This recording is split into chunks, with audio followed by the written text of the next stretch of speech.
DFS.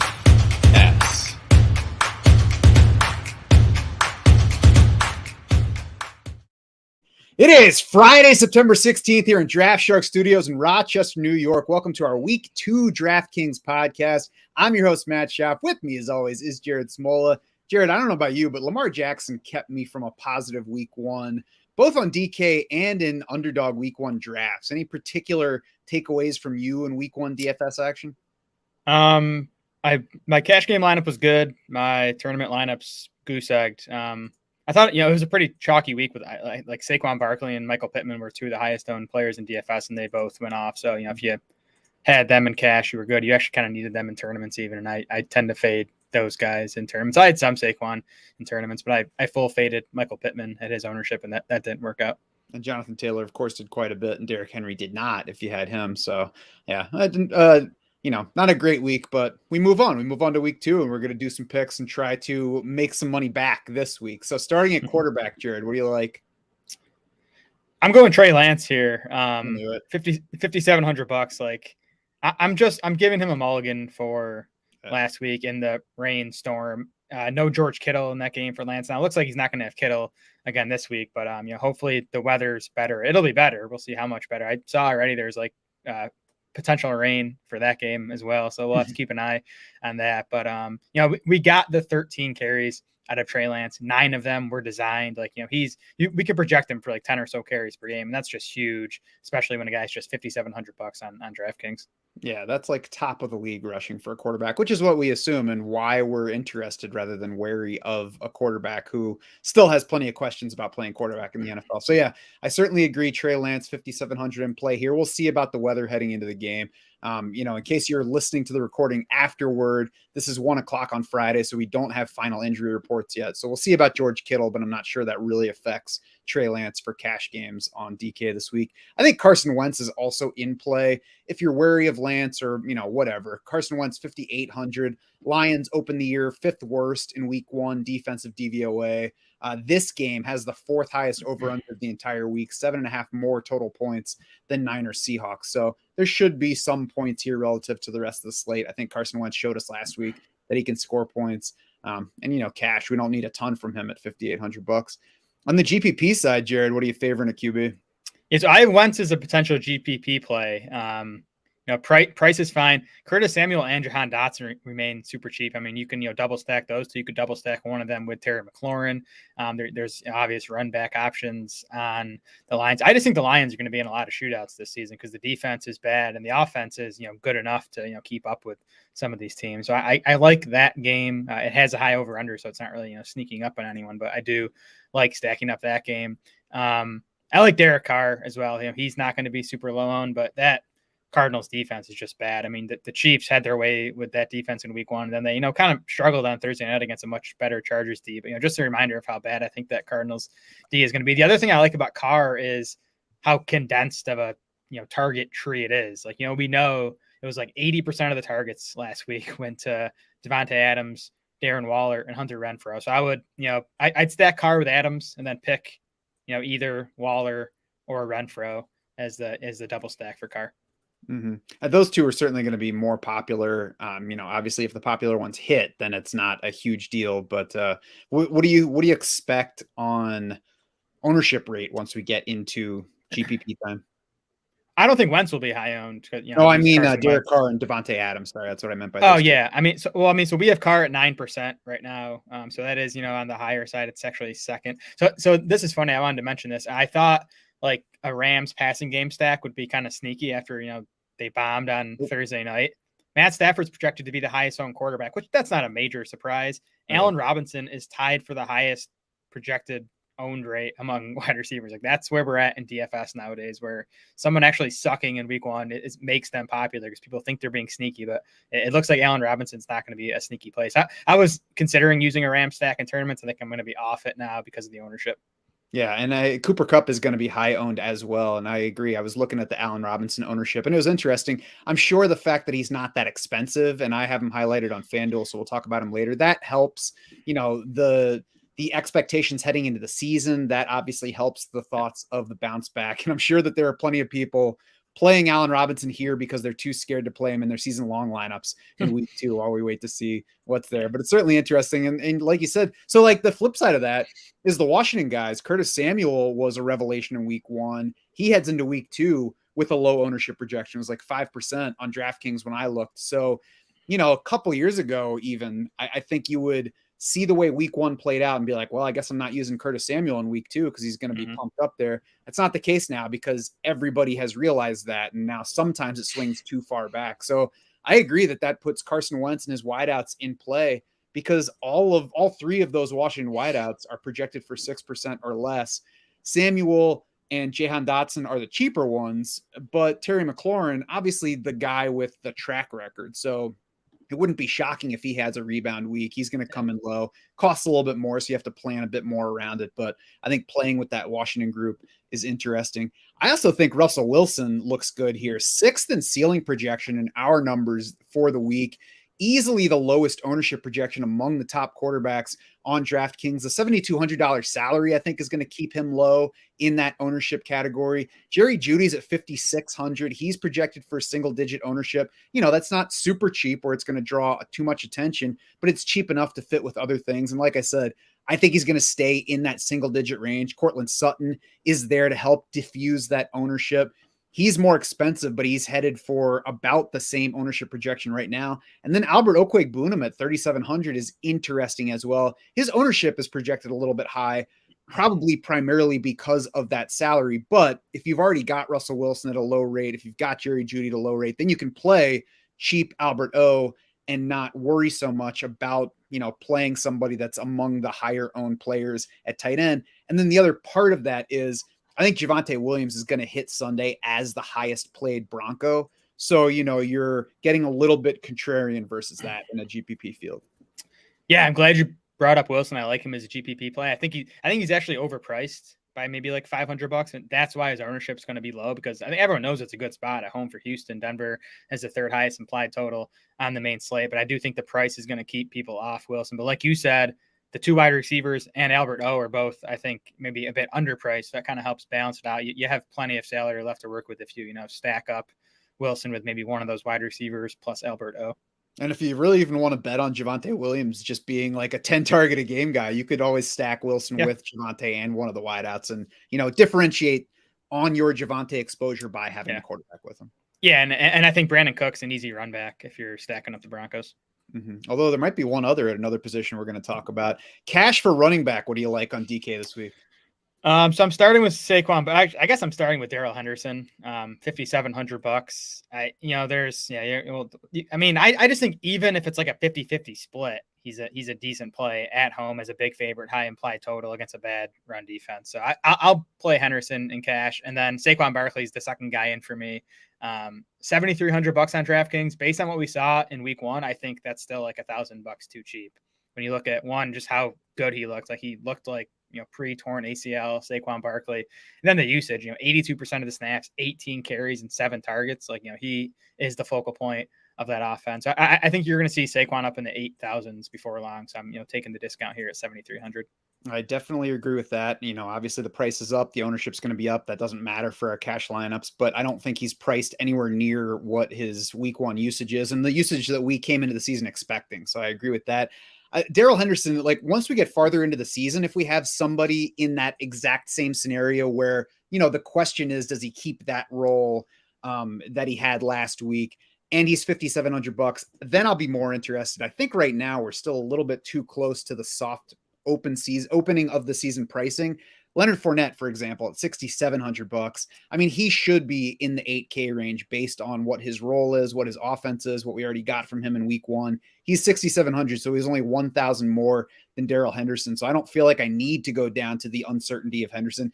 If the roles are similar for Henderson and Cam Akers in week 2 to week 1, he's definitely a good play. I just don't know what the Rams are going to do this time around. So that makes me wary of playing Henderson in my cash lineup. But yeah, Fournette, Barkley are my 2 starting points. Barkley had the usage that you mentioned, the opportunity share. Fournette was just short of that, 23% opportunity share, and probably would have had even a little bit more, but Rachaad White took over basically the final 2 possessions of that game. So I love the usage there. Third running back I'm looking at for cash lineup. I like Antonio Gibson at 6,200. And again, that's a little bit more than Daryl Henderson, but I'm surer of Antonio Gibson's role in a positive matchup. James Conner, 6,900. Maybe not quite as sure as these other guys that I mentioned, just because his team is a significant underdog in that game. I think Michael Carter, 5,200 is in play for DraftKings where we get the full PPR. And I do think Javonte Williams is squarely in play for cash lineups at 6,500. Yeah, Connor and Gibson are the two I'm looking at for my third running back spot. On Fournette, if you look at our projections in the dollar per point projections, Fournette is right there with Daryl Henderson as the top value on the slate. It's just the hamstring thing. He was limited in practice on Wednesday and Thursday with the hamstring. We'll see, if he's full go Friday, not on injury report and not in the final report, I probably move to him in cash, but that just has me backing off for now. I'll definitely be playing some Fournette in tournaments. Mm-hmm. GPP side, I think this is where Daryl Henderson would make sense, but his ownership projection's way up there. I think that's going to push me off for this format. Yeah, see, I think he's a better cash play, and you fade him in tournaments and just hope it is a 50-50 split, or maybe even Akers gets more this week because of that ownership level on Daryl Henderson. I like going back to Christian McCaffrey in tournaments. He burned anyone who used him last week. $8,900 though, so the price tag's still high. It's going to keep people off him, I think. The problem with Carolina last week, they ran just 50 offensive plays. And that's a super low total. McCaffrey was on the field for 81% of those plays. He looked good.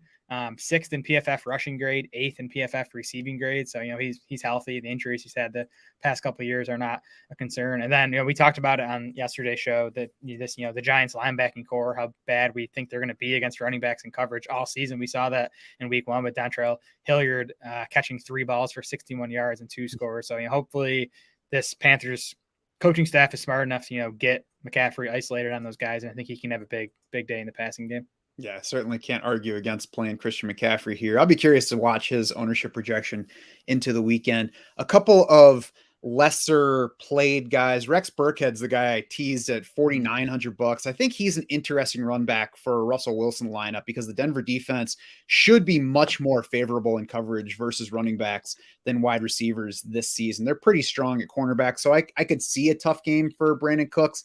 The argument for that is if he sees 12 targets again and only catches half of them, that's still just a fine game for PPR. But I do think there's upside for Rex Burkhead, and like the salary at $4,900. We saw the receiving role for him last week. Even if Dameon Pierce gets more rushing, I think it's going to be Rex Burkhead as the primary receiver. And then Najee Harris, I think on GPP side at 6,200, the salary is definitely there for the role that he had last year. He's obviously nowhere close to being priced like that kind of workhorse. The foot ankle question, whatever it is, he actually hurt and what has bothered him at some point this week, that keeps him out of cash consideration for me. But I think he's still, if he is good to go, he's still among the best bets at the position for touches. I don't think the Patriots run away with this game by any means, even though they are favored on the road at Pittsburgh. And I do think that the injury question is going to keep Harris lower in ownership than he normally would be. The final piece, Pat's third worst league-wide last year in coverage versus running backs, which I believe is something you pointed out on an earlier show this week. Yeah, I can't believe I'm not considering Harris in cash at $6,200, but that's where we're at, I guess. It's really the injury thing for me. Like, he was a full go in Thursday's practice, so maybe we shouldn't be worried about it, but I am enough at least to keep me off him in cash. Last guy I'm considering in tournaments is Josh Jacobs, who not playing cash because of the lack of role in the passing game. But again, I just think the Raiders are going to score 4 or 5 touchdowns against the Cardinals on Sunday, and Jacobs could easily get 2 of those and pay off for tournaments. Yeah, I think that would make me more interested in FanDuel, but I can certainly see the path for where he's going. Wide receiver cash, Greg Dortch. What a journey. $3,500 leads our DK dollars per point this year. I mean, this week. Far from a must, of course, Jared, but the pricing, because the pricing is still softer than it will be later in the year. But Greg Dortch did match Marquise Brown in week 1 routes. He did lead the team in targets in that game. We're probably looking at shootout conditions again. We're probably looking at an even weaker coverage defense in the Raiders than we were with the Chiefs in week 1. So, I mean, nothing wrong with playing Greg Dortch at $3,500 this week. Yeah, Keenan Allen and DeAndre Carter out of the slot had nice games against the Raiders last week. So it's another nice spot for Greg Dortch. He's not a must, but he's in my consideration. I'm kind of leaning towards playing him at this point. Now you can get Curtis Samuel for another $1,100, $4,600. I think that's still on the cheaper side for Curtis Samuel. We're not expecting him to get a 27% target share every week, but he can hover in the high teens, I think. And he got the 4 carries last week too. And just the way at least they use Samuel in week 1 with that 1 yard ADOT, that hurts the ceiling on a guy, but I like that for cash because he's running those shorter routes. He's going to have the higher catch rate. So, he's just a better bet for catches. And then 2 other guys kind of in the mid fives, I think, are underpriced. DJ Moore, $5,700. Again, the Carolina guys, the play volume was just so low for them last week. They didn't really have a chance to, do much. We saw Robbie Anderson, the only guy that had a, fantasy relevant game really. But 22% target share for DJ Moore. Even if he's there, I think he's going to be higher than that for most of the season. But even if he's at 22% and they're running, 60 plays, I think he's a good play at $5,700. And then Jerry Jeudy, I guess one of those guys who, didn't get a price bump from the primetime game, the Monday nighter where he played well, had the awesome touchdown, the awesome deep touchdown, contested catch, and then ran away from the DB. Matched Cortland Sutton with 7 targets in that game. I think it's gonna they're gonna be jostling for the number 1 wide receiver role all season. So $5,600 for Jeudy in a good spot against Houston. I think he's a good cash play. Yep, I have all of those guys down as well. I think looking at the ownership projections, obviously not so much for cash. We got 10% for Moore and 2% for Robbie Anderson. So I certainly am going DJ Moore cash.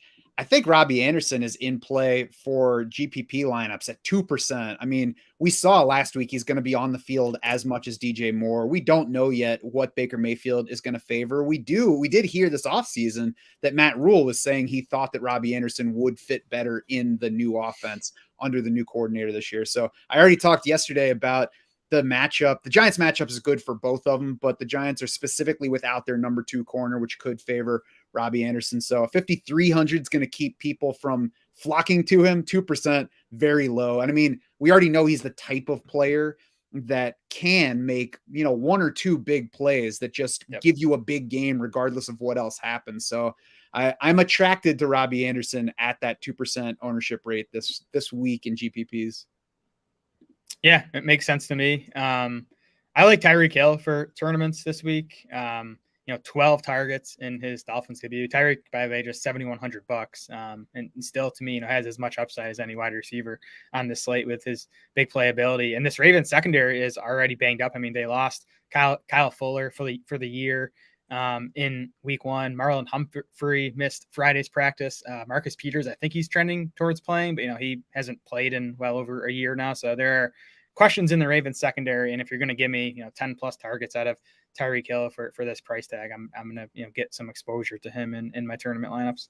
Tyreek Hill's over-under in underdog pick'ems is just 69.5 receiving yards too. So I think he's a nice bet there. And there are a couple others in that game that you can kind of stack together if you want to play underdog pick'ems this week. By the way, if you do want to play underdog pick'ems, use promo code DraftShark so you get your deposit matched 100% up to $100. So yeah, I like Tyreek Hill there. We talked about the Washington guys already. I think even if you're not playing Carson Wentz at quarterback, the receivers are worth considering. Dotson's 4,200.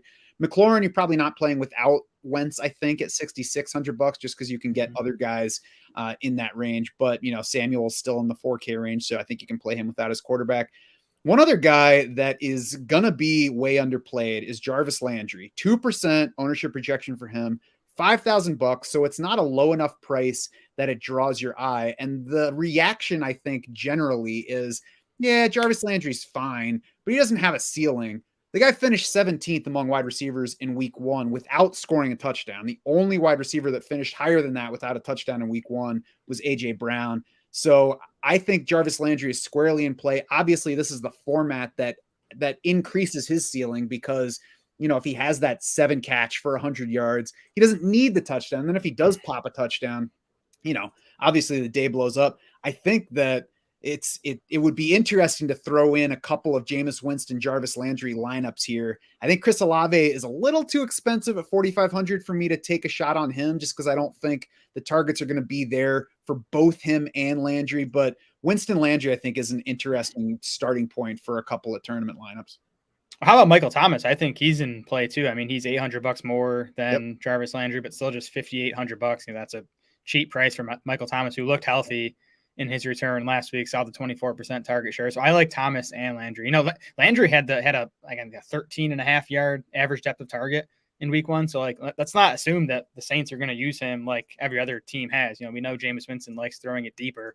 If that's the way they're going to use Landry, he is going to have more weekly upside this season. Yeah, he might add interceptions to your offense, but he also adds distance to your wide receiver yardage. Tight end for cash. Jared, what are you doing? I think I might go Juwan Johnson for the minimum price, $2,500. You know, helps you get in those higher price running backs. I might end up playing Davante Adams in cash. We didn't even talk about him, but I think he's underpriced for, you know, the usage that we think he's going to get, and he did get in week 1. But you know, Juwan Johnson, $2,500, 79% of the routes in week 1, a 15% target share. He was 12th among tight ends in expected fantasy points. So I just think, you know, that's worth playing for what it allows you to do with the rest of your lineup. I absolutely agree. I was starting to look at the 3K, 4K range, and then it's like, oh, wait a second. Juwan Johnson was used just the same way as those guys in week 1. And yeah, I don't know that that's going to continue going forward, but that's why we play this once a week thing. $2,500 this week. If it doesn't work out, then we reset for week 3. But I like Juwan Johnson very much as the cash game tight end starting point. And I mean, yeah, a tournament lineup starting with Jameis Winston, Jarvis Landry, and Juwan Johnson. Is there anything less exciting than that could ultimately pay off?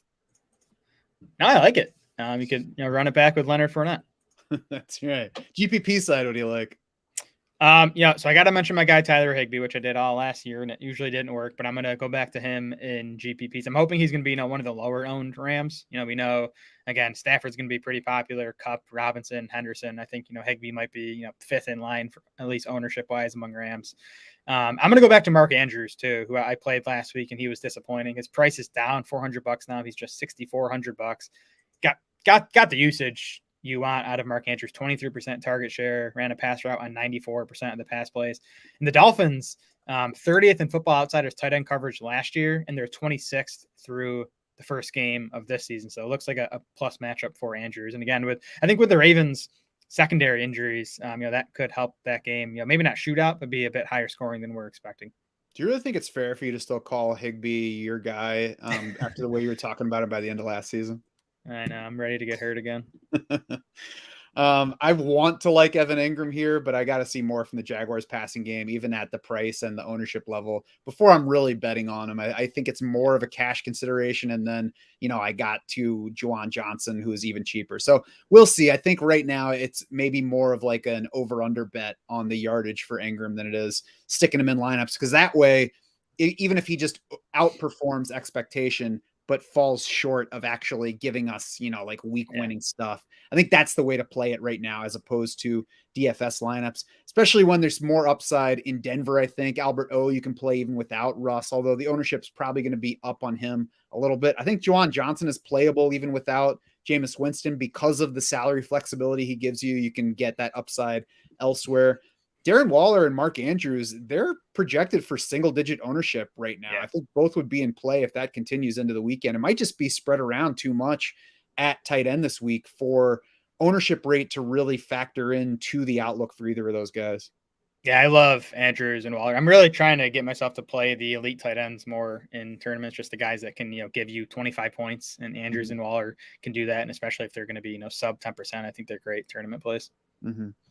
Defense, Bengals stand out. I mean, they're a cheat code this week, $2,200 against Dallas, because the pricing was set before that Sunday night game where Dak Prescott got hurt. So you can play the Bengals in whatever format. And I mean, even though they're headed for highest ownership in large tournament fields, I think that they're still in play just because of how low that salary is. It lets you do whatever else you want. Yeah, I mean, I'm definitely going to play him in cash. I'm probably not going to play him at all in tournaments and just, you know, hope they only score 7 points. And I can maybe, you know, pick a D that gets lucky and scores a touchdown. So I like both defenses in the Patriots-Steelers game. Patriots 2,900, Steelers 2,800. I think, you know, the Patriots offense is a mess, as we heard it kind of was throughout August. The Steelers offensive line is horrible, and Mitchell Trubisky looked like Mitchell Trubisky in week 1. So I think there's upside to both of those defenses. And the Dolphins, I mean, they came through for us last week. They're even cheaper this week at $2,300. I mean, it's obviously not an ideal matchup against the Ravens, but the Ravens had some tackle issues. They lost Juwan James for the season. Ronnie Stanley did not practice Thursday after being limited on Wednesday, so he might miss again. And again, they're $2,300. If you get a couple takeaways and luck and do a touchdown, they're going to be big in tournaments. And this is a matchup they exploited just last year, so it wouldn't be unprecedented if they did have a good performance in this one. I think one other one, if you want to differentiate at low cost in a large tourney field, is the Saints against the Bucks, 2,400, so just a little bit more than the Bengals. And they have played the Bucks very tough in the 2 years since Tom Brady went to Tampa Bay. And last week, the Bucks didn't look awesome on offense against Dallas. They won the game pretty easily, but they only scored 19 points in that game. They're dealing with myriad wide receiver injuries and even the hamstring for Leonard Fournette, like you mentioned. So it wouldn't be shocking if there is a sluggish offensive day from the Bucks in this one. And of course, they had some O-line issues coming into the season, and their left tackle Donovan Smith is iffy for this game as well. So I like that Saints call for tournaments. That's going to do it for the week 2 edition of the DraftKings podcast. You can head over to draftsharks.com right now, play around with the lineup generator, build your own lineups for DraftKings, FanDuel, or Yahoo Play. In addition to the main slate, it is ready to handle your early, your late Sunday slates, Sunday to Monday, or the full-on Thursday to Monday slates. Obviously not for this week because we're already past Thursday. You can also find Jared's articles highlighting top picks for cash and GPP entries on DraftKings. You can stick around if you're on the stream with us. We're going to do a brief break and then do the FanDuel show. For Jared Small and the rest of the Draft Sharks crew, I'm Matt Schaaf saying thanks so much for swimming with us.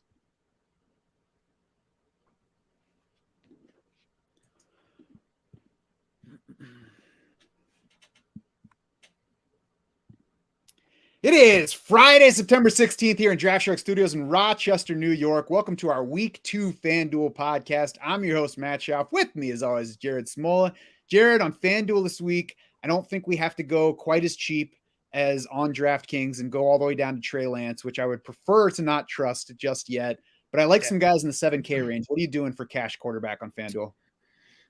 Yeah, so the guy I like in the 7K range is Derek Carr at $7,300. He didn't have a great outing in week 1, but we did see the Raiders play fast and be a pass-heavy offense. They were third in situation-neutral pass rate in week 1, and now they get this Cardinals defense that got smoked by Patrick Mahomes in week 1. They're dead last in Football Outsiders pass defense DVOA, and the Raiders have the highest implied total on the main slate. So Carr looks good to me at 7,300. I also think Lamar Jackson is in play at 8,200. I almost feel like I should be playing him for, less than 1,000 more than Carr.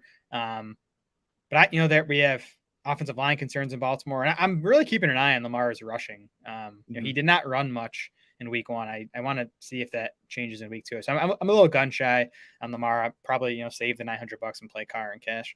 And Miami's not a bad defense. It's a game where you wouldn't be surprised if he is limited a bit. So I'm with you on being a little bit wary of Lamar Jackson, especially for cash purposes, where we don't need the ultimate ceiling that we do to win a tournament. Russell Wilson, Derek Carr at the top of our FanDuel dollars per point rankings. I like it. It's fairly safe, but they also have the ceiling that we do want. Obviously, you want to score as many points as you can. The Raiders have the highest implied total on the main slate. The Broncos sit third in that category. They're both facing weak defenses. Davante Adams is there as a clear stack for Derek Carr, and 8,800 is probably low for the role that he had in week 1. So I think he'll go up into the 9K range going forward. Jerry Jeudy also sits high in our dollars per point rankings, $6,300 for him. So that offers you some cap flexibility. If you play Russell Wilson at sub 8,000, Jerry Jeudy at 6,300, I think there's a lot of room to add plenty of stud production at other positions.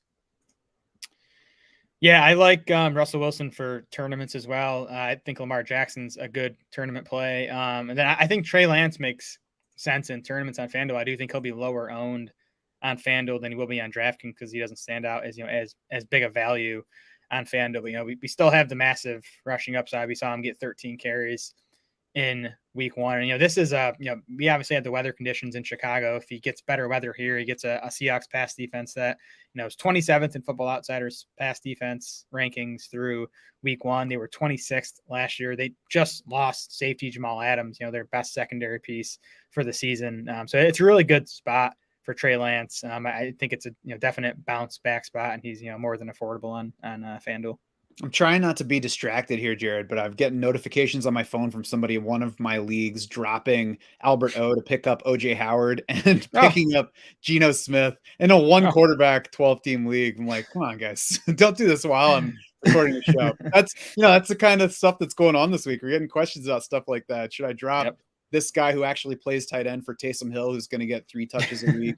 So it's fun times. We're trying not to overreact, but DFS is the place where we can overreact or take a shot and see if something is not actually an overreaction. For GPPs, Derek Carr is not going to be in play for me, at least not nearly to the same degree, because he's projected for higher ownership among quarterbacks, and Davante Adams is likely contending for the highest owned wide receiver overall. So I'm just going to lean away from that. I do like the Broncos, as you already alluded to. I think that Lamar Jackson is in play here because he does have that ultimate ceiling if everything goes right for him this week. He's probably not going to be as highly owned as if he were coming off a classic Lamar game. So be watching that ownership projection into the weekend. But if he's in the single digits, I'm very interested there. Mark Andrews projected for a little bit higher ownership, but if he hits, that doesn't bother me too much. Lamar Jackson, Rashad Bateman could be one where they both come in lower than they should if they hit their ceilings. And the Dolphins were not great in deep coverage last year. So, tournament only, but I think that's an upside stack to start things. Yeah, I think that game could be higher scoring than people are expecting, and what even the Vegas over/under says. So that could be a good game to stack up in tournaments. Mm-hmm.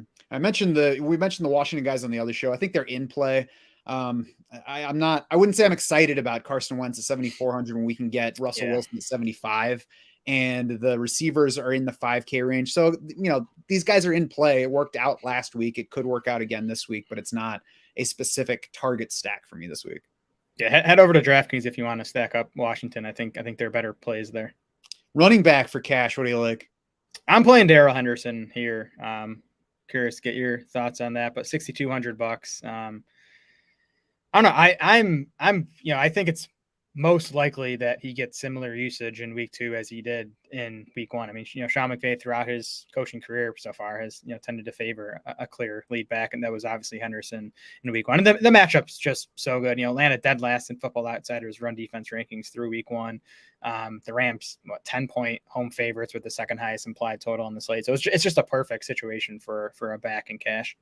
I think there's more space between Daryl Henderson salary wise here and the other guys that I would consider in the same range than there is on DK. So I guess I'm more willing here. And I don't know. That's my thing is I'm not saying that I think it's going to be different this week. I just have no idea. I we'll see. And that not knowing is what makes me wary. But if it is the same as last week, then Henderson could easily go 90 to 100 yards and score twice. So I could suffer for letting uncertainty keep me from playing. And we'll see once I get more into building the lineup and see if that 6,200 matters to me for salary. Because the group that I'm starting out looking at is Leonard Fournette at 7,800. We'll see about the hamstring in Friday's practice. Saquon Barkley at 8,800. Joe Mixon at 8,300. Javonte Williams at 7,300. I mean, like if I just find that I can fit 3 of those guys without too much trouble, then I don't feel the need to make myself feel differently on Daryl Henderson. Yeah, and you can fit those 3 guys in. I kind of want to play Jonathan Taylor in cash though, and Henderson obviously helps there. Jonathan Taylor, $10,000. Obviously coming off the big game in week 1. I feel like it's kind of gone underreported, the role that Taylor played in the passing game in that one, in a game that, the Colts surprisingly trailed throughout. But 64% of the routes for Jonathan Taylor and a 14% target share. He was at a 10% target share last year. So that was a pretty big increase. And, just the fact that he played ahead of Nyheim Hines in passing situations in that kind of game script, makes me feel much better about Taylor's ceiling and floor for the rest of the way. Yeah, I mean, it's kind of crazy because Frank Reich was saying the opposite of that leading up to the season. And, it's not like we were like, oh, Jonathan Taylor's going to play a lot less. Yeah. But you wouldn't have expected him to grow his role this year versus last year. It's just 1 week, so we'll see. But definitely worth noting. Anything else for the cash side before we go to tournaments? James Conner is kind of the last guy I'm looking at. He's in that mid 7,000 range, 7,600. He got the workhorse usage last week that we expected him to. The final box score might not look like it because they pulled him in the fourth quarter of a blowout loss. So I guess as long as they don't get blown out again this week, I think, Connor is going to give you 20 plus touches. Yeah, I want to include him here. I am as I'm looking at and thinking about putting Connor in cash lineups, I'm like, okay, Matt, don't lose sight of the fact that his team is a 5.5 point underdog this week. So if things go that way, maybe it limits him again. I would like to believe the Raiders are not going to have as easy a time as the Chiefs did, but I mean, the Chiefs weren't explosive, relative to usual chiefdom last night on offense. So I don't know. I'm slightly wary. I'm not against playing Connor in cash, but I guess I'm not as gung ho as I was heading into week 1. I just think he's going to play such a big role in the passing game that even if they are playing from behind, like the only risk is, again, they're losing by 3 touchdowns in the fourth quarter and end up pulling James Conner again. Yep, I agree. And I'm not going to argue against playing him in those. GPP side, Antonio Gibson at 7,400. I think he's going to come in lower owned than he should off of what was a good week 1. Not big rushing stuff, but he had a lot of receiving. There are 11 running backs currently projected for double-digit ownership on FanDuel, according to the numbers that we have in our lineup generator on Draft Sharks. 2 others tied with Gibson as well. So that's 13 running backs either tied or ahead of him. He tied for 8th in opportunity share in week 1. Again, that was without huge rushing numbers. So a lot of that came receiving. The Lions allowed lots of rushing production to the Eagles. Even if you take out what Jalen Hurts did on the ground, Eagles running backs averaged 5.7 yards per carry against those Lions. So assuming that Detroit doesn't run up the score here and assuming that they didn't somehow figure out how to toughen up and run defense, should be a pretty good situation for Antonio Gibson getting the ball. Yeah, Gibson 6th in expected fantasy points in week 1. So just a super valuable role that he played. Awesome matchup, like you said. So I definitely like Gibson for tournaments. I mentioned Josh Jacobs again here. We talked about on DraftKings. He probably is even a better play on FanDuel with the half PPR, but $6,600 for a lead back and the guy who should be the clear goal line back for the team with the highest implied total on the main slate. I think that makes Jacobs a good tournament play. He has multi-touchdown upside. Then kind of a super sneaky one if you're playing one of the big tournaments, the multi-entry stuff. Melvin Gordon for $6,000. I mean, everyone's all excited about Javonte Williams, and I am too. And I do think he's going to be the primary pass catching back all season. But Gordon beat Javonte Williams in carries in week 1. Both of them got at least one goal line carry. I remember because they both fumbled. So we'll see how that gets split going forward. But I mean, Melvin Gordon, big home favorite, team with a high implied total. But both those backs could get 13, 14 carries on Sunday. And if Gordon breaks off a long one or scores a touchdown or 2, he's going to be a good tournament play. I also want to throw out Jeff Wilson Jr. at $6,300. He took every non-Elijah Mitchell running back opportunity in week 1. He has 8 career games of 15 plus carries for these 49ers. He has 4 games of 20 plus carries. Last year alone, he had games of both 19 and 21 carries. That was coming off a knee injury. So with Elijah Mitchell out, I know Kyle Shanahan said hot hand, but Jeff Wilson Jr. is obviously somebody that he likes and trusts. And I think that he's not going to get high ownership in the field that we have this week. But as I mentioned, it would not be anywhere near unprecedented for him to get 18 plus carries in this game. Yeah, good tournament play. I wouldn't touch him in cash, obviously. I agree with that. Wide receiver for cash, Jared, what do you like? So I'm just trusting our projections here and kind of playing the 3 guys that pop as the best values. The first is DJ Moore, who I just think is way too cheap at $6,200. Like that's just, I don't know what he was last week, but I'm assuming he's cheaper this week and just kind of an overreaction to one bad game. We've mentioned the Panthers ran just 50 offensive plays in that game, so all the production was just muted by the low play volume. So I'm going to take the discount on DJ Moore. We have Jerry Jeudy just $100 more than DJ Moore at 6,300. He is coming off a nice opener in a good spot at home for the Texans on Sunday. And then Davante Adams, I think, for $8,800. You mentioned him stacking him with Derek Carr in tournaments, but I mean, he comes out with a 46% target share in his Raiders debut. Like it's not going to be there all season, but it would not surprise me if he's a 30% target share guy for, the course of the season. And he has this, great matchup against the Cardinals. DJ Moore was 6,400 last week on FanDuel, by the way. And Robbie Anderson probably came up in his salary. I don't know what his week 1 salary was, but he's only $300 cheaper than DJ Moore this week. They played the same amount, but I certainly am betting on DJ Moore to be ahead of Robbie Anderson in targets. And, as I mentioned, it's a weak defense overall. Giants 31st in pass defense DVOA in week 1. And that came against the Titans. We haven't even gotten things adjusted for opponents yet because we don't have numbers on how good or bad those opponents are. So just straight action against the Titans, who are not probably going to be a passing juggernaut, second worst pass defense by Football Outsiders measures. Other guys in that 6K range that I'm looking at, besides what you've mentioned, Brandon Cooks, 6,700, Christian Kirk, 6,500. For the Jaguars, the playing time was even among the top 3, but Kirk did lead in targets. That we'll see where things go, but that tracks with what we heard and saw in the summer stuff. So I'm not worried for his sake about Zay Jones and Marvin Jones playing the same amount as much as I am encouraged by the target share that he got in that opener. I think I'm not going to call him the clear dominant number one, but he's the top receiver for that team that will probably throw the ball. Yep. Yeah, I agree. GPP side, what do you like? So I like the wide receivers in the Broncos Texans game. We've talked about the Broncos, Jerry Jeudy, Cortland Sutton, $6,800, and then Brandon Cooks, $6,700, who you just mentioned. 32% target share for Brandon Cooks in the opener. He's seen double-digit targets now in 4 straight games with Davis Mills. So I just think he's a great target bet for the price tag. You kind of hope, the Broncos get out to a big lead with Jerry Jeudy and or Cortland Sutton, and then, Cooks kind of, does a lot of damage late in that game. So I like those guys. And then, again, another, larger tournament play. I think Brandon Ayuk down at $5,700, another guy who I think you just kind of write off the box score in week 1, in those conditions. But Ayuk ran a pass route on every single Trey Lance drop back. Again, has this good matchup against the Seattle secondary without Jamal Adams. So I think, if you're playing Trey Lance in the tournament, you can definitely play him without any of his pass catchers. But Ayuk's the guy I would go with if you're stacking up Lance.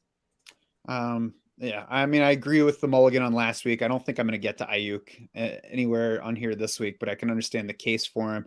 I think that the Saints wideouts are going to be underplayed here as well. Jarvis Landry's at 2% at $6,100. So, I mean, just like on DK, he was the second highest wide receiver finisher without a touchdown in week 1. He trailed only AJ Brown, was 18th in FanDuel scoring. He's now tied for 25th on the main slate in FanDuel pricing. So, even with that production from last week, he would be a value. And another guy that's in the higher range that I think is headed for lower ownership than he really should is Jamar Chase. He's tied for 11th in projected ownership at wideout by our numbers. That obviously doesn't come close to matching his ceiling. I like him much better this week than Mike Evans and Marquise Brown, who are tied with him. I think he's a good pivot off of Davante Adams, who's going to be much higher owned at a nearly identical price. We're going to get the target share for Jamar Chase. And there's nothing scary about the matchup with Dallas. I know that Tampa Bay didn't do a whole lot on offense against the Cowboys. I know that the Cowboys rated well as a defense last year, but we all also know that Trayvon Diggs let up a lot, and he's their number 1 cornerback. They have injuries at safety. Jaron Kearse is out this week. So Jamar Chase, you don't even have to make the upside case for. It's just like people aren't going to be playing him as much as they should this week. So go ahead and get some Jamar Chase.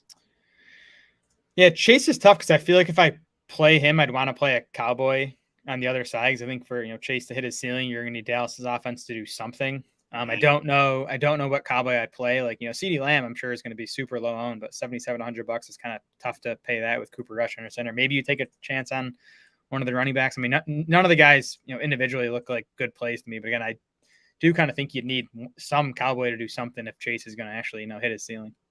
I mean, he can head 7 targets, catch 5 of them, and go for 120 and a touchdown or 2. So I know that the ideal scenario finds a surprising shootout, but I don't think you need to force it. If you do feel like you need to force it, I think Dalton Schultz might be the one that you go for. Sure.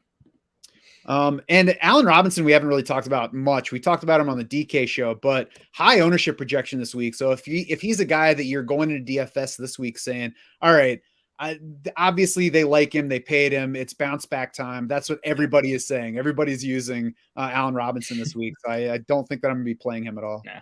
I would say I think he's a better play on FanDuel than DraftKings. I think he's actually a decent value here at $5,700. On DraftKings, he's $5,500. He doesn't even show up as a nice value by our projections. So if you do want to play him, I'd do it on FanDuel. At tight end, I think in cash you can probably get to Mark Andrews at 7,400. What do you think, Jared?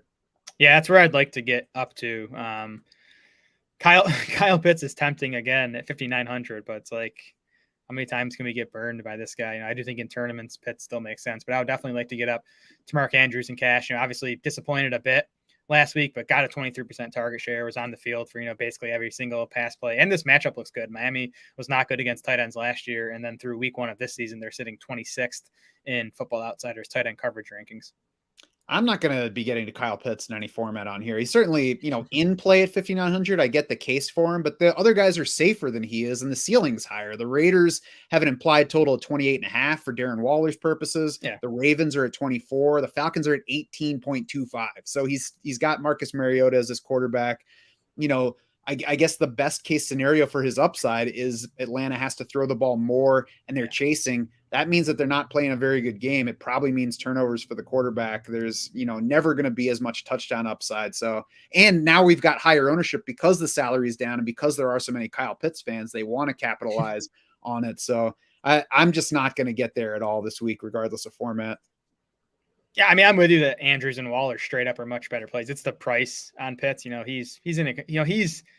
Pitts is tiered with TJ Hawkinson and Dalton Schultz and Pat Freiermuth. And if you're talking about like upside, I think Pitts beats those guys pretty easily. So that's what makes him intriguing. I would not say easily. I would say he beats them on upside, but I think if you factor in everything, I think he's a lot closer to those guys than any of us wants him to be. Has TJ Hawkinson ever had a big game? I swear he just goes, 5 for 50 every week.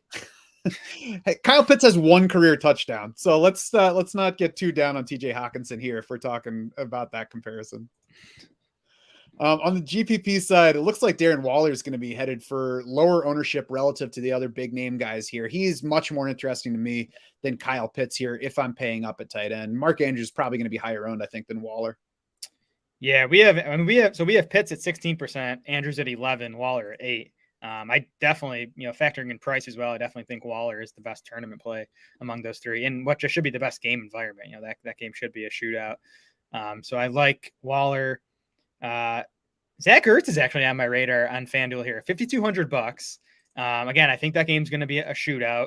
We're going to have no Rondale Moore, and Zach Ertz was a full go in Thursday's practice. He did not put in any full practices last week, so I think he might be getting over that calf injury. And if he's 100% healthy, $5,200 is a nice price for Zach Ertz. I like it, and he also might pull a little bit of ownership away from Albert Okweg-Bunum, who at 5,100 has a projection that's a little bit high right now, but he is already behind Mark Andrews, Kyle Pitts, Tyler Higby, and TJ Hawkinson. This week, he gets a Houston defense that was worst in the league last year in tight end coverage DVOA. He wound up running routes on 74% of Russell Wilson's dropbacks in the opener. So I, like the rest of you, were very surprised at the number of Broncos tight ends that got targets in that game, and the number of times I heard Andrew Beck's name before seeing Albert O, but I think they really just delayed it because Joe Buck was afraid to say his name. So, he got it so wrong too, by the way. I think he did. It's amazing how many fantasy people can say Albert Okweg-Bunum and Joe Buck is like, Albert, crap. Yeah. So tied for 12th in target share among tight ends in week 1. That's not amazing, but it's enough. And 1 touchdown, of course, makes him a win at 5,100 this week. Yeah, I like that call. And then I have to throw out Tyler Higby, $5,300 here on FanDuel. High implied total, got the awesome usage last week. I do think he's an interesting tournament play. Looks like he's going to be pretty owned, though. He's not really sneaking under the radar, especially at this price. Yeah, 11% projected ownership on Higby. Everybody's just like, okay, this is what we needed. The Rams sucked in week 1, but they're really good, and now they get the Falcons. So I'm just going to play everybody this week and win the bounce back points. We need like 4 disappointing outings from Higby. Then he'll start to be low owned. That'll be the time to really get on him in tournaments, just so he can disappoint us again. Although you'll be down on him at that point. If we get multiple bad outings from Higby, there's no way you're going to be on bounce back at that point. If he keeps with the 90% route rates and the 20% target shares, I'm going to have to just keep playing him. On defense, the Bengals at 3,900 don't stand out nearly as much here. Right. Well, I guess I shouldn't say nearly as much because they're still at the top of our dollars per point rankings. They just don't stand out quite as much as they do on DraftKings. But like I said, they are still up there. They're not going to be as highly owned on FanDuel. They probably will still come in as the highest owned defense, though, I would imagine. Yeah, and I'll start there with the Bengals and kind of, work on the rest of my lineup. If I have an extra $300, I probably prefer to get up to the Bucks at 4,200. who, coming off a great outing against Dallas, and, they get Jameis Winston. There's some questions on the Saints offensive line. And then I think if you get to the end of your lineup and you need some savings off the Bengals, I think the Patriots at $3,700, it saves you $200 if you need it.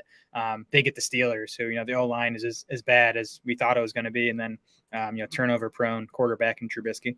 Yeah, 3,700 for the Patriots. They're favorites on the road, so you like the situation for that defense.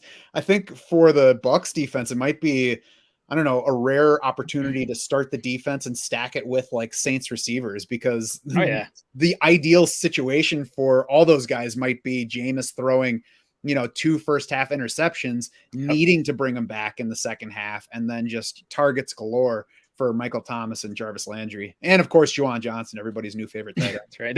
There were definitely tournaments that were won back in Winston's Bucs days that had, Winston to 1 or 2 of his receivers and the opposing defense. Mm-hmm. What's old can be new again. Not a whole lot of other standouts for me at defense. I had trouble picking out other options that really looked good. Yeah, I have the Panthers as a GPP play. Same price as the Bucs at 4,200. I think they'll be lower owned, and Daniel Jones in that shaky O line of the Giants gives the Panthers some upside. Yeah, I will go ahead and say now that every defense facing the Giants has week altering upside. Every single one the rest of the season. For sure. That's going to do it for this week 2 FanDuel podcast. Head over to draftsharks.com now. You can play with the lineup generator. You can build your own lineups for FanDuel contests, for DraftKings, for Yahoo. We've got all the slates except showdowns in there for you to mess with. You can also find Kevin's articles highlighting top picks for cash and GPP entries on FanDuel. For Jared Smola and the rest of the Draft Sharks crew, I'm Matt Schaff saying thanks so much for swimming with us.